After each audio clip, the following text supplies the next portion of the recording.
Otroci vseh enot vrtca Medvode pa so tudi letos pripravili razstavo, v kateri so se povezali s projektom Prvi turistični koraki. Letošnja tema projekta je Okusni zakladi, lokalni kulinarični spominki s trajnostnim pridihom.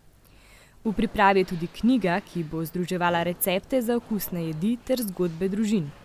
Vsi razstavljeni izdelki so povezani z družinami vrtčevskih otrok ter vrtčevskimi strokovnimi delavci, ki delijo svoje znanja, skrivnosti in kulturno dediščino. Razstavo si lahko ogledate vse do 10. maja v knjižnici Medvode, na kar vljudno vabi pomočnica ravnateljice vrtca Medvode Nataša Rijavec. Razstava vrtca Medvode v knjižnici je že vrsto let, vsako leto z drugo tematiko.